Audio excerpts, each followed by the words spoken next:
What is going on, YouTube folks out there? I'm doing another live stream here. That was like a test run if you saw the first one. Thought I did all right, but I want to get back into this, give you guys a little bit more energy. I want to talk a lot about what's happening in this Las Vegas market and also in the economy and the market in general, and kind of what's happening with the end of the fourth quarter here in 2022, heading into 2023, and what I think is going to happen. Also, some information that I've been receiving. So it's not all me saying, hey, this is what's going to happen, but I do agree along the lines of some of the things that's being predicted. You know, we look at inflation this year. I think we've peaked out. 9.4% is where we're at this time in the summertime here in 2022. So we've peaked out on commodities and costs and things, at least is what the data says. Now, do we have room to come down? Absolutely. We have room to come down. We're coming down now. I think the Fed is really focused, obviously, determined. I did the Empire Strikes Back thing. They're determined on getting those rates down. So they're going to continue to raise the Fed's fund rate. And we're going to go into a recession. Now, I know the unemployment number is very low here in Las Vegas, also across the country. You know, the U.S. unemployment numbers are still low. So I think you're going to see a slight very minimal recession of 2 quarters, which is a retraction for those 2 quarters. It's probably going to happen in the first 2 quarters of 2023. And then you're going to start to see things kind of come out of that, right? Come out a little bit, and people are going to start potentially spending. I think everybody's putting a lid on spending money right now. You can tell just the way about the traveling situation. Although there's a lot of people that still have money and they're still spending. Traveling, there's a squeeze on that. And just overall, in general, people are really looking at necessity things. They're trying to save money, and they're really trying to hold back on spending on things that they don't really want to spend on. Now, going into what I think is going to happen into next year, well, there's a lot of speculation out right now that says we're going to go into only an increase. The economy is only going to be increasing 1.5% next year. So right now we're at 2.6 GDP, gross domestic product, and we're going to continue to slow down. Now, also going into next year, you're going to see a lot of people that were looking to buy homes possibly come back in the market, but they're really saying this is going to happen probably at the second quarter. That's what I'm hearing is the second quarter, maybe even heading into the third quarter. That's when rates are really going to kind of, from my understanding, kind of plateau, and then people are going to say, okay, we're going to start to see that come down. I predict it's still going to continue to go up, but it also depends on the inflation numbers. Everybody knows this. Everybody talks about the inflation and what the Fed's doing. And there's a lot of speculation the Fed's not going to stop until 2025 on raising the Fed's fund rate. They're going to monitor, but for declining and actually reducing the Fed's fund rate, that's probably not going to happen until 2025. But you look at the inflation, you got gas, that's coming down. A lot of this is really blamed by Ukraine and the war that's going on, as everybody knows. Also, the bottleneck that we had for supplies, goods and services, supplies, it's just not here. It's getting better, but it's just not here. So I want to go over here. Let's take a look at what NAR's Lawrence Yun predicts for the U.S. housing prices won't experience a major decline. Now, we're talking about the U.S. housing prices as a whole, not Las Vegas. Could possibly slightly even increase in 2023 if mortgage rates remain at 7%. So he's saying that, look, we may even have a small increase or a slight increase of 1% heading into all of next year. I don't see it. I'm going to disagree with that. Like I said to everybody, I'm going to disagree with that because you have to think that prices of homes are still going to probably decline. I think it's going to decline another 10% here. And so you look at where we're at in Las Vegas right now, where things are headed. Let's go over to the charts. Let's go over and see what I see that's happening here in Las Vegas. So on a month-to-month basis here in October, let's look at single-family residence homes. This is 440,000, right, that we see that we're going to look at. 440,000 is the number that people have been seeing the last 3 weeks. Now, what I also look at is what is the condo sector doing? Well, the condo sector is coming down 226,000 average median price for a home on the sales, right? So that's coming down. Now, if you look on a week-to-week basis, though, the last 7 days, what prices are going on. The list price is 435,000. The close price was 430. So you can see this declining. That's $10,000 difference. Now, if you want to look at townhomes, even the same. List price for a townhome is $318,000, and that's closing at $311,000. So there's a lot of information. Here's a chart I wanted to bring up: the original price versus sold price. And the original price of what people are listing their house for, you can continue to see that the sale price from the original price is closing at a lower price point, and that's driving these prices down.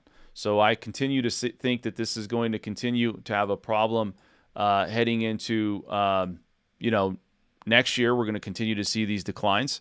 And so I also want to bring up mortgage rates. So mortgage rates right now, you're looking at a national average, again, over 7%. Now, this is Freddie Mac, but you can see where these graphs are going. I mean, they're consistently going up. We don't have a lot of time to talk about this, but over 7%. That's why I say I think as long as the inflation numbers are there and the Fed continues to wanting to raise the Fed's fund rate to tame the inflation, we're going to continue to see this. That's why I said it really depends on what the Fed does and how bad and how quick they can get this inflation number back in check. So let's go back again. I want to look at a couple other things. New listings. Everybody always talks to me about, Dan, what's up with new listings, right? Why are we declining? For condominiums, we only had 408. Look at this sharp decline since June. And the same thing for the housing. Since June, it declined. This was when everybody was knowing that rates were probably going to keep peaking. They really missed it. They should have listed their house back in December, maybe January the latest. That would have got you a lot better pricing on your house.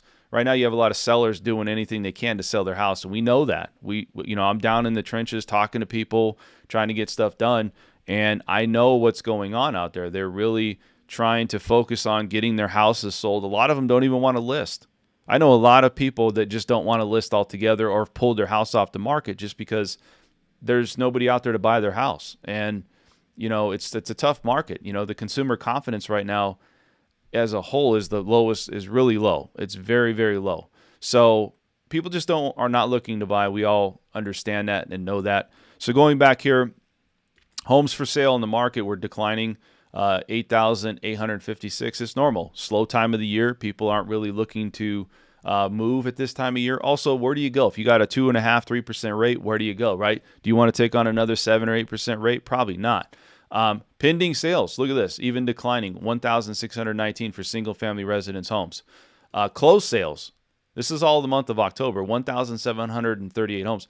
Now, again, we're going to continue to see this decline, and I think that you're going into a slow season right now. I think the first and second quarter is going to be definitely slow in the housing sector. Mass layoffs, we've seen it. So we're going to continue to see these things. I do want to bring up some of the key points that I want to talk about heading into 2023. Inflation forecasted to fall back down by 2024 to 3.9%. That was pre-COVID, right? Or right around when COVID started. That was where inflation was at. What the Fed wants and what they always try to talk about is that 2% inflation number. Also, interest rates may stay high at least until 2025. Why? Because the Fed knows, they're not good. They're real bullish on raising the Fed's fund rate. They did not want, for that short window of time, they did not want interest rates, mortgage rates to come back down. So they're going to be aggressively continuing to push the Fed's fund rate higher and higher heading into 2023. So I don't see anything changing on that perspective. Now, consumers may increasingly have to rationalize spending, maybe lower mid-range. We talked about that. You look at inflation, you look at cost of goods. Turkey's up 17% year over year. That's not the only thing. Gas is up higher than last year. And these numbers are probably not going anywhere. They'll probably come down, but we're going to probably see a sustained inflation rate that we really can't get out of because it's going to take it's a tall task for the Fed and just to control this thing because they're doing everything they can and they can't do it.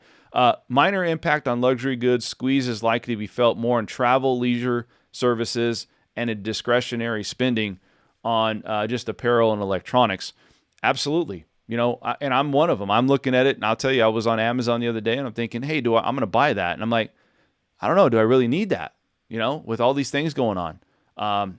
Apparel, same thing. Like these things that I already have, I'm not, unless it's like, hey, for food, gas, or things like that, I'm probably going to kind of push myself away from buying those things, at least for now. I want to see what's going to happen, So going back to this, I also want to bring up another thing here. So you look at the Las Vegas market here, gross casino gaming revenue, right? So this is interesting because if you look at this gross casino revenue, this is downtown Las Vegas. They grossed $64 million. Look how much they grossed on the Las Vegas Strip right here, last period versus the prior period. It's increasing, It's up 5%. They're crazy numbers here. That's $659 million from the prior period, $692 million. People will still spend on gambling. They'll still spend on things that I would say gambling is a vice, right? But it is. You got to think of it as that as a vice.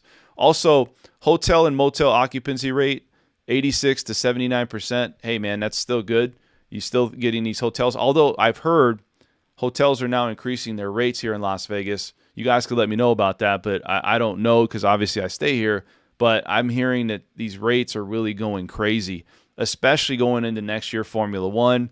The Wynn has $1 million package for people. I mean, there's just a lot of money coming into Las Vegas. That's why I said the economy here, it's always doing well because they're promoting and pushing and bringing entertainment and bringing people from all over the world, So it never feels like we ever have a slowdown here in the economy like we do in the housing market, right? So going back into it, let's go look at this here. I want to look at the United States real quick. The unemployment number here for Las Vegas is 5.3%. Prior period is 5.7. That's not bad. It's not high, but it's low. I mean, it's been pretty good. I mean, you can see that it's been right around that 5%. A year ago it was at 10%. So it's gotten better during that COVID and during coming out of COVID, right? So going over to the United States economy, you have real gross domestic product right here. That's up 2.6%. You can see that. Gross domestic product right here. Unemployment rate, right? 3.5%. Still low. So why is that important? Because I told you the Fed wants to have unemployment higher. And on national average, it's lower than it is here in Las Vegas, and we have a great economy. So that's why I said it's a tall task to have a high number of unemployment and really try to get this whole thing in motion. It's crazy how the Fed needs to force a recession so that way a cost of living for an average American will still sustain itself. I mean, it's just it's really a weird concept, right? I mean, it's something to think about. Going back to this, new home sales, you look at this number, 49,000. You had 54,000 from the prior year. But, I mean, most of these things you see that are up. Gas prices are up, I mean, I'm telling you right now, all the things that we're talking about here hopefully will correct themselves heading into 2023. I'm hearing it's not going to happen. I'm hearing it's going to slow down. I feel that Las Vegas, the housing market, is going to decline even 10% more than what it is, maybe 15%. And there's a lot of people that are just sitting there waiting on the sidelines, don't know if it's a good time to buy. I get it, but at the same time, what I want you guys to understand is that, we're in the trenches together. If it's somebody out there that wants to buy a house, I'd love to help you. I'm a real estate agent out here. I do a lot of data, a lot of information that I try to bring on. I want to bring up one last thing here. If you guys are looking to buy a home, here's a great place to get started. This is the Vegas French Connection. I would definitely get started here. Fill your information out if you want. Look, I'm a no pressure type of guy, right? I'm not going to push anybody or try to call anybody. If you want to buy, you want to buy. I always say people want to sell. You either need to sell or you want to sell. People that need to sell, they're going to sell. People that want to buy or want to sell, they're going to probably take their time. And there's nothing wrong with that. And if you're in either one of those categories, there's nothing wrong with that. But I would like for you guys to go here, take a look at this. Please subscribe. I'm going to continue to put out these videos. This is my first live stream, and I'm doing this from home, right? I'm doing it right now from home. I do have a podcast. I do have, also another YouTube channel I just launched. So if you guys have any questions, please let me know. Hopefully you guys enjoyed some of the content I put out here, and we'll talk more about this. I'll put out another one on Saturday that's going to have a little bit more of a breakdown. I'll see you guys then.